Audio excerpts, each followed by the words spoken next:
kulivunja Bunge la Jamhuri ya Muungano wa Tanzania tarehe 27 mwezi Juni mwaka 2025. Mabaraza yote ya madiwani yanapaswa kuvunjwa rasmi ifikapo tarehe 20 mwezi Juni mwaka 2025, yani tarehe 20 mwezi wa 6 mwaka 2025. Maelekezo ya kisheria na utaratibu baada ya kuvunjwa kwa mabaraza ni kama ifuatavyo. 1.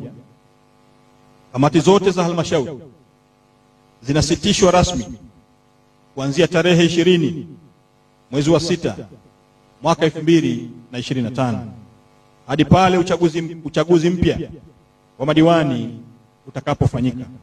Lakini 2, masuala yote ya kiutendaji katika halmashauri yatasimamiwa na mkurugenzi wa halmashauri ambaye atakuwa mwenyekiti wa halmashauri kwa kipindi cha mpito, akisaidiana na wakuu wa idara kama wajumbe wa kamati. Lakini 3, mkurugenzi wa halmashauri hataruhusiwa kufanya mambo yafuatayo: 1, kuanzisha miradi au uwekezaji mpya. Lakini 2, kubadilisha au kurekebisha miradi, uwekezaji au uamuzi wowote uliopitishwa na halmashauri kabla ya kuvunjwa. Lakini 4, ni matumizi mabaya ya mamlaka au kutotekeleza kwa ufanisi majukumu ya utawala kwa mujibu wa notisi hizi utamfanya mkurugenzi kuwajibika binafsi kwa mujibu wa sheria.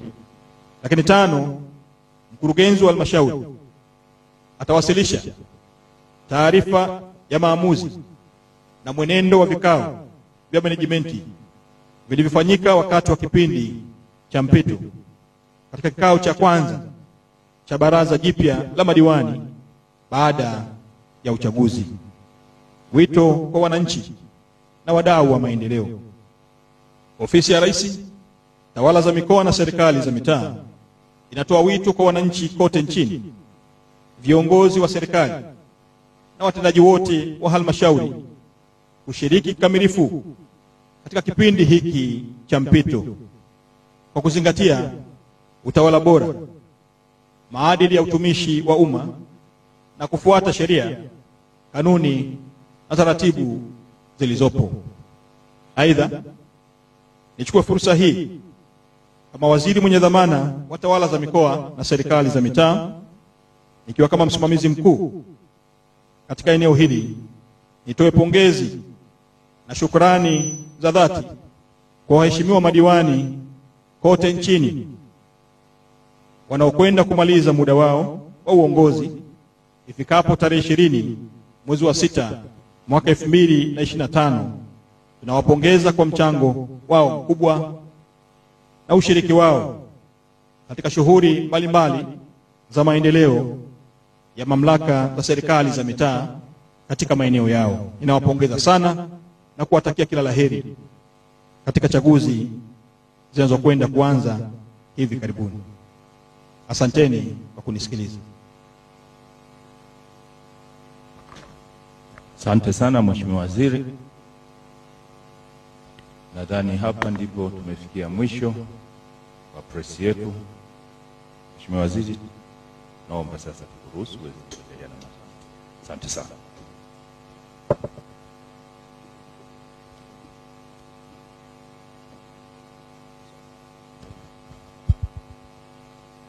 Asira, samahani, sogea kidogo.